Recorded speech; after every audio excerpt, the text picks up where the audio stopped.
girls be like, oh, I can fix him. Meanwhile, he's got 8 other girls trying to fix him too, like a fucking construction crew. What are we doing here? No. If Chads are your type, then you have to learn to live with the consequences. Chads don't change, but you love them anyway, so you're suffering because of your own choices. Today we're going to look at the shift in men that's driving modern women crazy. We invite you to subscribe, and today more than ever, leave a like and a comment. It really helps the channel. Let's get started.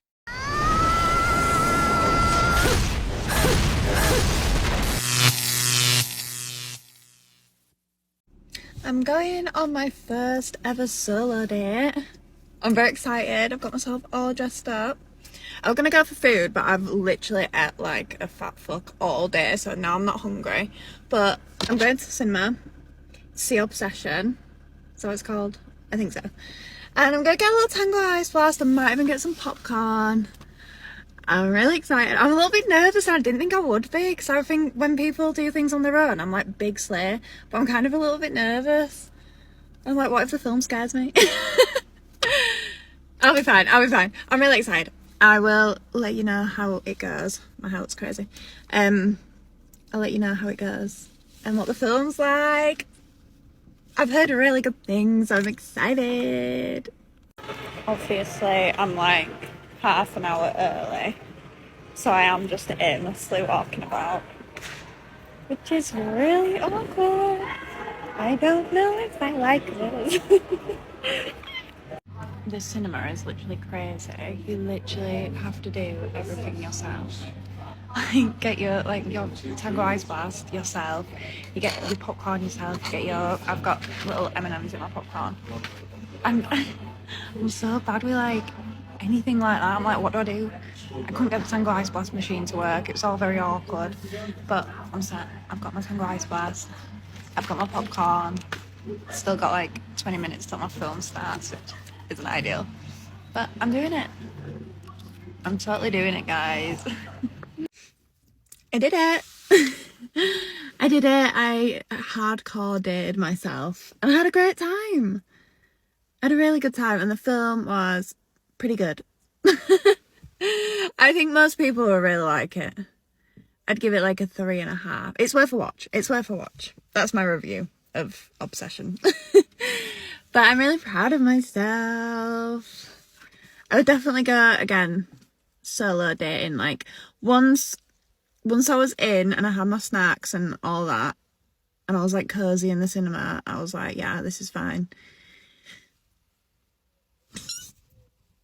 Proud of myself. Good day. It's sad, but not surprising. A woman who's not unattractive, sitting alone at the movies, watching a film that nobody invited her to see. She could have been someone's girlfriend, someone's wife, but she chose the harder path, and now she's reaping what she sowed. Let's look at the details. Goth style, tattoos covering her arms from wrist to shoulder. And what does that tell you? Most high-value men, the ones who are genuinely looking for something serious, don't want that. It doesn't look good with a dress, it doesn't look good at a formal dinner, and it doesn't look good in front of the family. But like I said, they ignore all of this, and then they regret being single. Single, 33, no kids, and never been married. I had so many comments on the last video, and they were quite mixed, with people saying, you know, have children, it will change your life, and other people saying, do not have children. I just think it's a personal preference, each to their own. If you want to have children, great. If you don't want to have children, then that's fine too. Like, it's your decision, your body. And same goes for men as well. You know, men might want children and men might not want children, and that's fine. But for me, I didn't have a dad that was present in my life, and it definitely impacted me in, you know, my like teens and like my 20s. Obviously, I'm aware of how it impacted me now with the type of men that I chose. I was in a lot of domestic violent relationships and really toxic relationships, and I'm not saying that it was all the men. I definitely had toxic traits as well. You know, I went to therapy for a lot of that. To make myself see my own actions in relationships and why I picked the people that I picked. So it's not about placing blame for me on the men that I've been with. Yeah, I wasn't treated nicely, but you know, I was a contributing factor to that, and I allowed a lot of it as well. So yeah, I think children is a massive, massive decision. It's a lifelong decision, and I don't want to make the wrong choice with picking the wrong dad for my child. So as much as people say just have children, it'll be the best decision, and I get that 100%. I can imagine it must be like a wonderful experience, but for me, if I don't have a child, I'll know that I've done it for the right reasons, because I want a dad that's going to be present and going to be there for my child in the ways that my dad wasn't. If you're still sleeping with men, I'm going to pray for you, because the amount of men who have admitted to me that they don't get tested because the woman that they've been with looked good, they looked pretty, they looked clean, so there was no need to get tested. And in their mind, looking pretty equates to not having an STD. So, good luck to you all. Oh, hell no! For a woman, the most important thing in life is having children. I want you to pay attention to what she said, because it's key. She was raised by a single mother. She didn't have a father present, and that led her to make bad decisions, chasing love from whatever chads came into her life. The reality is that these women come from generations of single mothers, and that's what the next generation will look like too. What's going to be unusual is seeing married women raising their children with their husbands, because today around 80% of divorces are filed by women.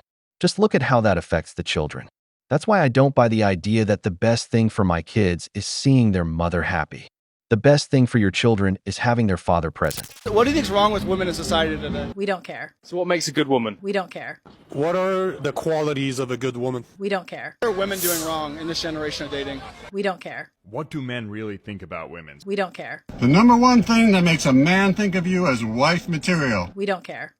And I don't know how many more times women have to say it before it finally sinks in. Women have spent generations trying to live up to whatever version of acceptable men decided we were supposed to be. Be pretty, but not high maintenance. Be independent, but don't make men feel inferior. Have standards, but not too many standards. Age naturally, but don't look old. Wear makeup, but not too much makeup. Be agreeable, but somehow still be interesting. Have children, but don't lose yourself. So hearing that men are done with women that don't fit the current version of what they personally want is not the punishment they think it is. Because women are busy building lives that they're choosing for themselves.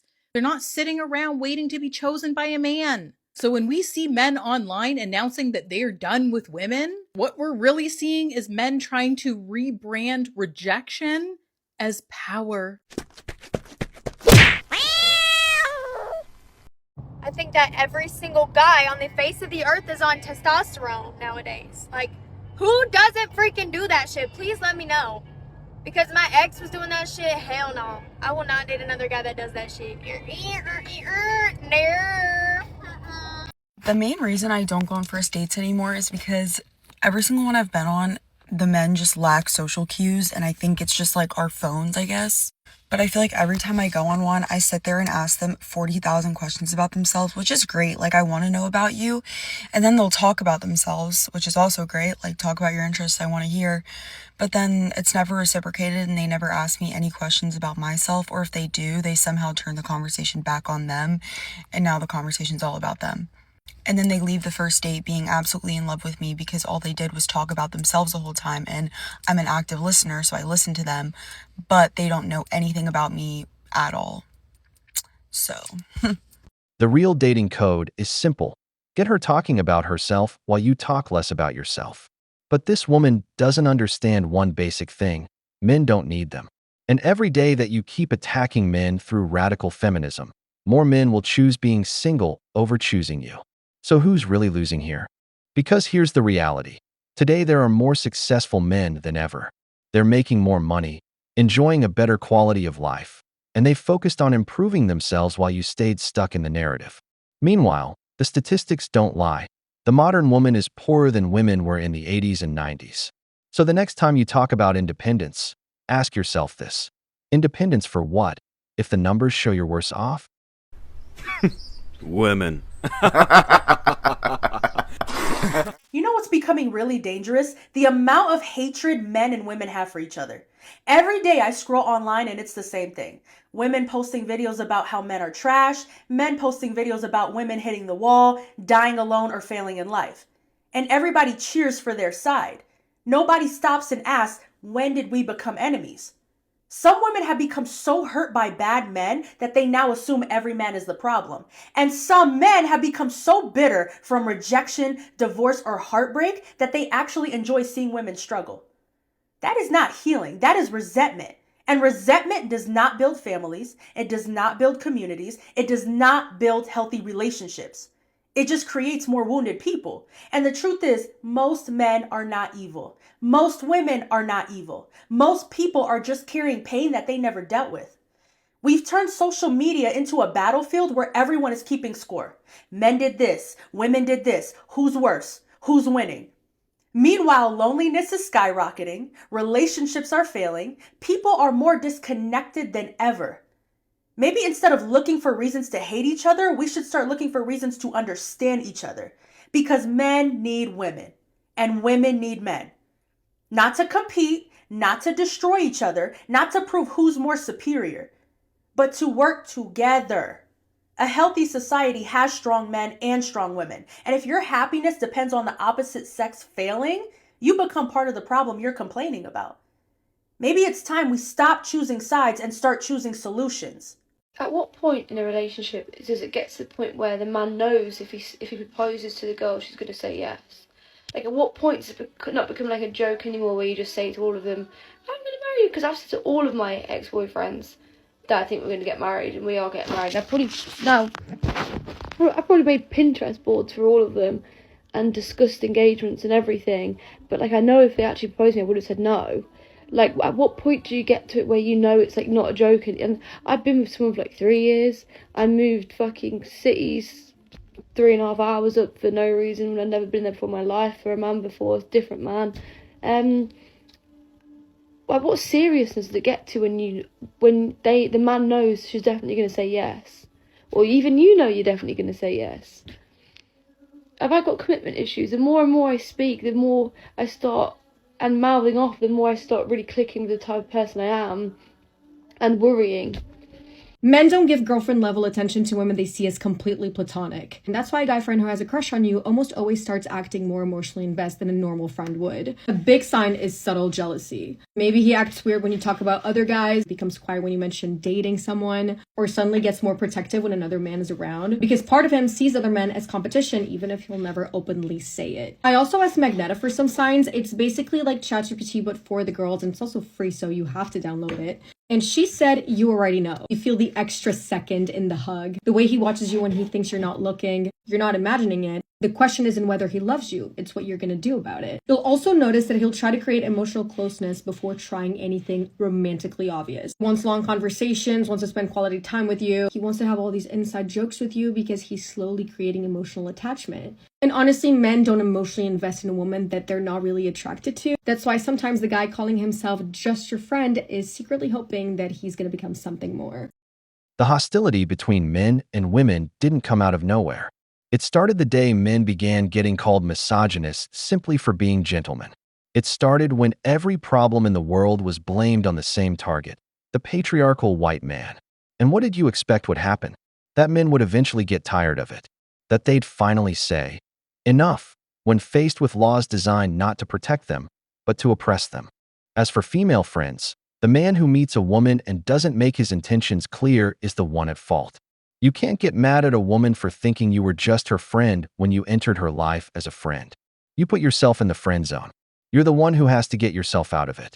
And about being ready for marriage, don't worry. Men today aren't getting married. Marriage just isn't something they're interested in anymore. They've learned it's a contract that only benefits women. We've reached the end, but before we finish, here are some questions for you. Do you think radical feminism is pushing more men to choose single life? Do women who grew up without a father figure end up repeating the same pattern when choosing a partner? And if you found this video helpful, you know what to do. Give it a like, subscribe to the channel, and turn on notifications. Your support helps us reach more people and continue offering this type of analysis. See you in the next video from the wall. Ugh!